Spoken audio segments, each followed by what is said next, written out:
RS power మీడియాకు స్వాగతం.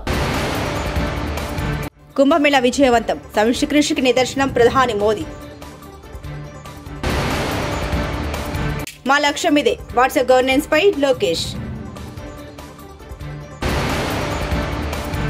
100 ఏళ్ల వృద్ధుడికి ఘనంగా జన్మదిన వేడుక.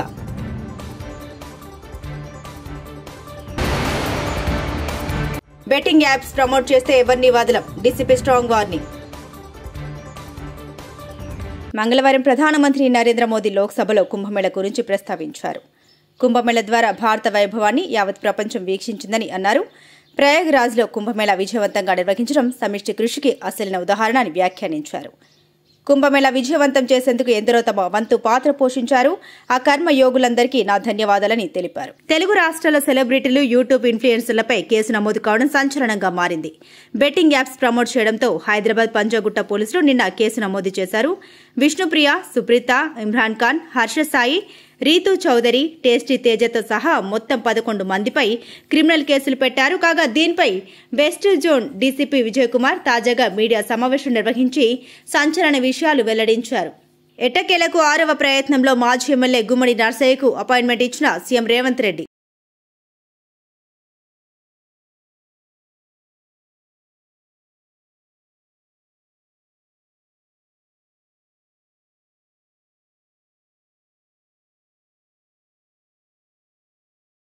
జాబ్ నోటిఫికేషన్స్ వద్దని నిరుద్యోగులు ఆందోళన చేస్తున్నారు. మేము ఇచ్చే జాబ్ నోటిఫికేషన్స్ ఎక్కువ అయిపోయి ఆపండి అని నిరుద్యోగులు ఆందోళన చేస్తున్నారు. Deputy CM Bhatti Vikramarka.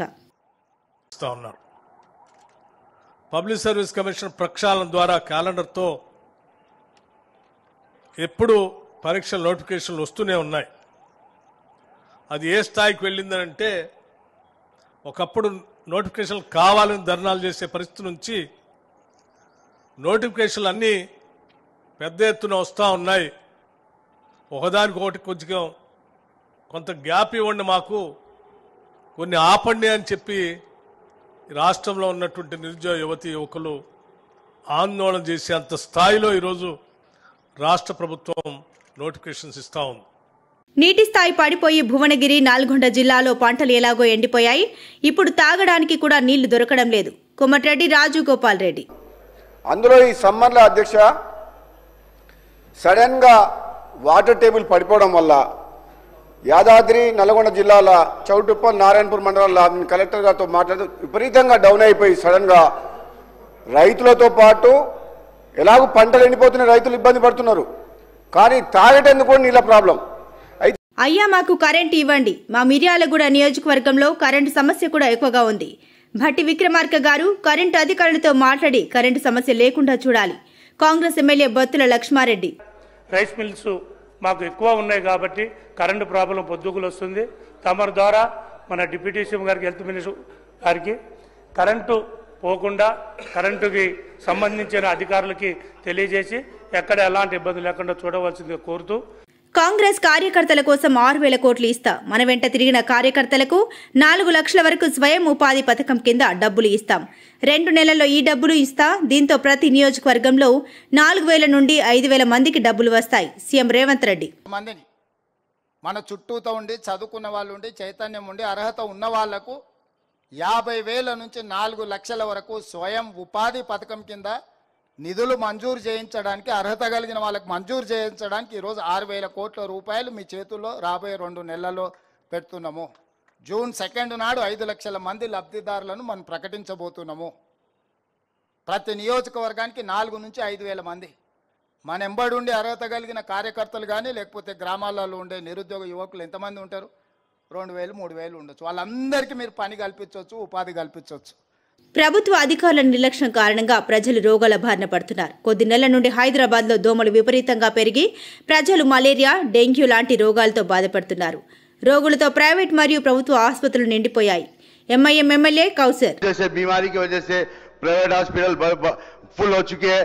इसके ऊपर भी जो GHMC department, entomology department take up करता है, मगर ये कई दिनों से इसकी लापरवाही की वजह से मच्छर की तादाद हैदराबाद शहर के अंदर बढ़ चुकी है. जैसा कि मेरे इलाके के अंदर चाहे वो शातम तालाब हो या गोलकुंडे का कटोरा हो दो या लंगर हुडा पार्क हो या मूसी रिवर हो या जियागुड़ा का मेला हो, जिसकी वजह से मच्छर की तादाद बढ़ चुकी है। मैं आपके जरिए हुकूमत को बताना चाहूँ। నన్ను అసెంబ్లీలో మాట్లాడకుండా సస్పెన్షన్ చేసినా నా గొంతు ప్రజల్లో వినిపిస్తాను. నన్ను సస్పెండ్ చేసినా పర్వాలేదు. ఎస్ఆర్ఎస్పీ రైతులకు నీళ్లు ఇవ్వండి. రైతుల బాధలు పట్టని మూర్ఖపు ప్రభుత్వం అధికారంలో ఉంది. నిజాలు మాట్లాడే వారిని బట్టలుడదీసి కొడతామన్న ముఖ్యమంత్రి రేవంత్ రెడ్డిని బట్టలిప్పి కొట్టే రోజులు దగ్గరలోనే ఉన్నాయి. సూర్యాపేట జిల్లా పెన్పహాడ్ మండలం దుబ్బతండ, మేఘ్యమేతండ, ధర్మాపురం గ్రామాల్లో ఎస్ఆర్ఎస్పీ కింద ఎండిపోయిన వరి పొలాలను పరిశీలించిన మాజీ మంత్రి ఎమ్మెల్యే జగదీష్ రెడ్డి. మీరు ఇది పెట్టినా ఎట్లా మాట్లాడుతున్నారో చూస్తున్నారు. రైతులు ఏ రకంగా పోటీపడి ముందుకు వస్తున్నారో చూస్తున్నారు. నేను మాట్లాడదా అంటే నేను మాట్లాడతా అని రేవంత్ రెడ్డి బట్టలు ఇప్పుతావు, బట్టలు ఇప్పు తీసుకొడతావా? ఎందుకు నేను నిలదీస్తే రైతాంగం ఆ విషయాన్ని రిపోర్టర్ మిత్రులు వాళ్ళ మీడియాలో చూపిస్తే కొడతావా? జైలుకు పంపుతావా? మాట్లాడిన వాళ్ళని బట్టలు తీసి కొడతావు, అవి చూపించిన వాళ్ళని బట్టలు వేసి కొడతావా? ఇప్పుడు నీకు రిపోర్టర్లు అంటే భయం వేస్తుందా? ఇప్పుడు రిపోర్టర్లు నీకు సైతాన్లా కనబడుతున్నారా? ఇప్పుడు నీకు తల్లి బిడ్డలు గుర్తొస్తున్నారా? 5 ఏళ్లుగా నువ్వు మాట్లాడిన భాష, నువ్వు ఏ నియోజకవర్గానికి పోయినా అక్కడ ఉన్న స్థానిక మంత్రుల గురించి, శాసనసభ్యుల గురించి నువ్వు మాట్లాడిన భాష, నువ్వు వాడిన పదాలు, కేసీఆర్ కుటుంబం గురించి నువ్వు మాట్లాడిన పదాలు, కేసీఆర్ కుటుంబం కొడుకు కూతురు రాజకీయాలు ఉన్నారు కాబట్టి మాట్లాడినంటే సరిపోతుందేమో. కేసీఆర్ మనవన్లు మనవరాల గురించి కూడా నువ్వు మాట్లాడిన భాష, నీ యూట్యూబ్ ఛానళ్ళు, నువ్వు పెట్టి స్పాన్సర్ చేసిన యూట్యూబ్ ఛానళ్ళు మాట్లాడిన భాష గుర్తొస్తుందా రేవంత్? అందుకే ఇప్పటికైనా తెలుసుకున్నావు వాస్తవం ఏందో. విమర్శలు వస్తాయనే విషయం పబ్లిక్లో నిలబడ్డ తర్వాత తప్పకుండా ప్రజల నుంచి ప్రశ్నలు వస్తాయన్న విషయం మొదటిసారి తెలుసుకున్నావు. కానీ బుద్ధిగా ఉండు, సంస్కారంగా మాట్లాడడం నేర్చుకో. నీకు ప్రజల్ని బట్టలిప్పి కొట్టే హక్కు లేదు, కానీ ప్రజలకు ఉంది. నీ బట్టలు చింపేటట్టు కొట్టే హక్కు ప్రజలకు ఉంది. ఎందుకంటే నువ్వు బాకీ పడ్డావు ప్రజలకు. నువ్వు రాసిచ్చినావు. నువ్వు 420 హామీలను 6 గ్యారెంటీలను నువ్వు రాసిచ్చినావు స్వయంగా. బాకీ పడ్డోన్ని బట్టలు తీసుకొట్టే హక్కు ప్రజలకు మాత్రమే ఉంటుంది, బాకీ పడ్డవాడికి ఉండదు. అది గుర్తుపెట్టుకో మిస్టర్. మహిళలు నిలదీస్తున్నారు, వాళ్ళని బాధ పెడుతుంది. ఆ ఎండిపోయిన పొలాలు వాళ్ళని బాధ పెడుతున్నాయి.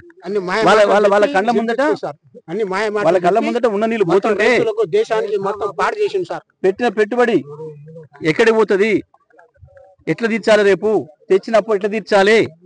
నువ్వు చేసిన మోసం వల్ల వచ్చే రైతు బంధు రాకుండా ఆపేసిన దానివల్ల నువ్వు రుణమాఫీ చేస్తా వెంటనే పోయి తెచ్చుకోండి 2 లక్షలు నువ్వు చెప్పి నమ్మించి అప్పు తెచ్చుకుంటట్టు చేసి అప్పుల పాలు చేసి చేసిన అప్పు తీర్చకుండా, రైతు రుణమాఫీ రైతు బంధు ఇవ్వకుండా,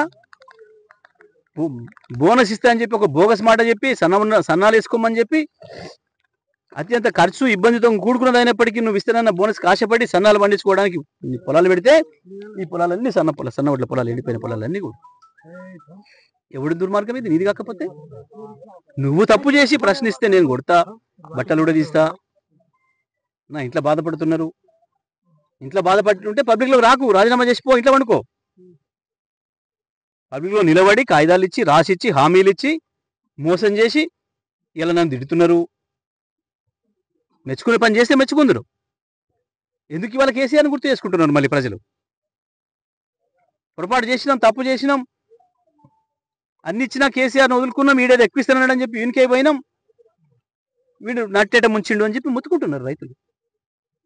వాట్సాప్ గవర్నెన్స్ పై ఏపీ శాసనసభలో లఘు చర్చ జరిగింది. ఈ సందర్భంగా ఐటీ శాఖ మంత్రి నారా లోకేష్ మాట్లాడారు. ఎన్టీఆర్ పటేల్ పట్వారీ వ్యవస్థను రూపుమాపి ప్రభుత్వాన్ని ప్రజల దగ్గరకు తీసుకెళ్లారని, చంద్రబాబు పౌర సేవల్ని ఈ సేవగా మార్చి ప్రజల వద్దకు పాలన తీసుకెళ్లారని తెలిపారు. పాదయాత్ర ద్వారా ప్రజలు ఎదుర్కొంటున్న సమస్యల్ని పూర్తిగా అర్థం చేసుకున్నామన్నారు. ప్రభుత్వం నుండి సేవలు అందుకోవాలంటే చేతులు కట్టుకొని నిలిచిన పరిస్థితి ప్రజలదన్నారు. అందుకే సులభతరంగా పౌర సేవలు అందాలని సంకల్పించుకున్నామని తెలిపారు. మంగళగిరిలో ఓ ఎంపీపీ కుల ధృవీకరణ పత్రం అడిగితే గత ప్రభుత్వ హయాంలో వేధించారని, అప్పుడే ప్రజలకు అత్యంత సులువుగా సర్టిఫికెట్లు జారీ చేసేలా వాట్సాప్ గవర్నెన్స్ తీసుకొచ్చామన్నారు. విజిబుల్ గవర్నెన్స్, ఇన్విజిబుల్ గవర్నమెంట్ అనే అంశాన్ని బలంగా నమ్ముతున్నట్టు తెలిపారు.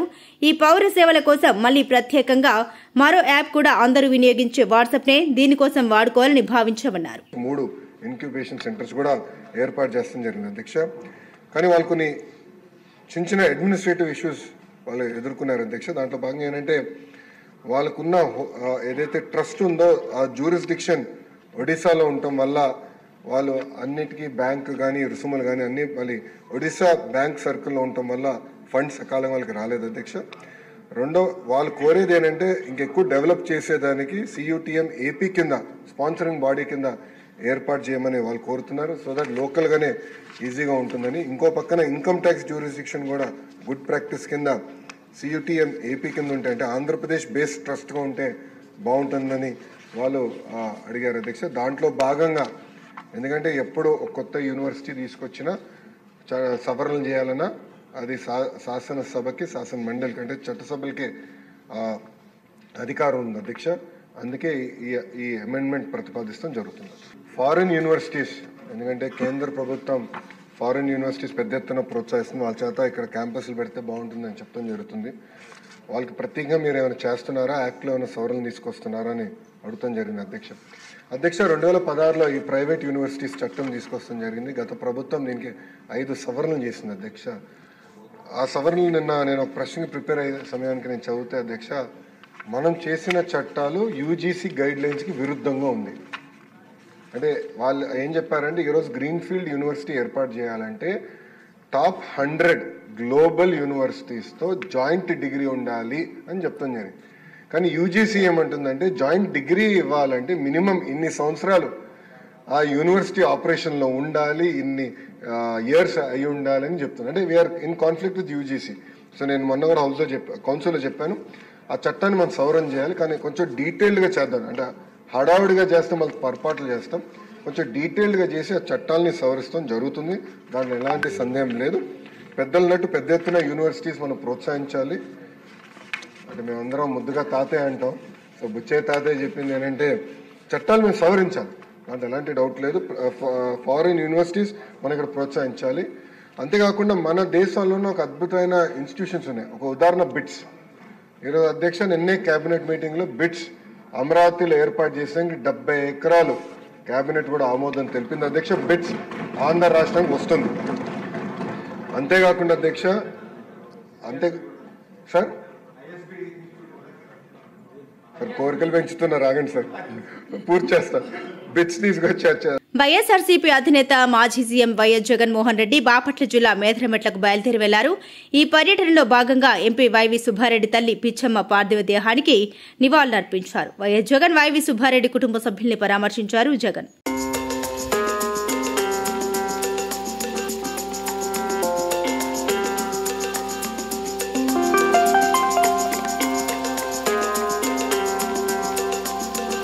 సికింద్రాబాద్ కు చెందిన విషం శెట్టి యాదగిరి 100వ పుట్టినరోజు వేడుకల్ని ఆయన కుటుంబ సభ్యులు ఘనంగా నిర్వహించారు. 1925లో జన్మించిన ఆయన 100 ఏళ్లు పూర్తి చేసుకున్నారు. ఈ సందర్భంగా ఆయన కుమారుడు ప్రేమ్ సాగర్ వేడుక చేశారు. ఈ కార్యక్రమంలో కుటుంబ సభ్యులు పాల్గొని యాదగిరితో ఫోటోలు తీసుకుని సందడిగా గడిపారు. కుటుంబ సభ్యులంతా ఒకచోట చేరి తన పుట్టినరోజు వేడుకగా చేయడం సంతోషంగా ఉందని యాదగిరి తెలిపారు.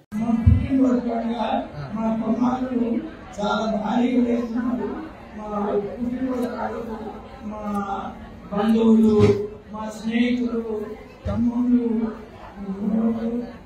స్నేహితులు కామారెడ్డి, నిజామాబాద్, సిరిసిల్ల, వరంగల్, కరీంనగర్, ఇక సిటీల నుంచి ఒక రెండు నుంచి చాలా వచ్చాను. వాడు చాలా కష్టపడి వచ్చాను. వాడు మరి ధన్యవాదాలు చెప్పి ఆగపల్లి ఇబ్రాహీంపట్నం తాలూకాలో ఆగపల్లిలో పుట్టాను. ఆగపల్లి పెరిగింది. ఆగపల్లిలో 3 రోజులు 4 రోజులు చదువుకొని ఆగపల్లికి వెళ్ళి అక్కడ ఆంధ్ర నుంచి దేవాలయం కొత్తలు సినిమా చేసి అనేవాడిని. అక్కడ కొన్ని రోజుల తర్వాత హైదరాబాద్ సికింద్రాబాద్ వచ్చాము. సికింద్రాబాద్ తెలుగు సీట్ల వల్ల గిరిజన ప్రాణాయాన్ని చేపట్టాం. 2 రోజులు విడిపోయాము. విడిపోయిన తర్వాత మెరుగు సంచరింపై ఆర్డర్స్ కాబట్టి గొప్పగా ఏర్పాటు చేసుకున్నాం. కుంభమేళా విజయవంతం, సమిష్టి కృషికి నిదర్శనం ప్రధాని మోదీ. మా లక్ష్యం ఇదే, వాట్సాప్ గవర్నెన్స్ పై లోకేష్. 100 ఏళ్ల వృద్ధుడికి ఘనంగా జన్మదిన వేడుక.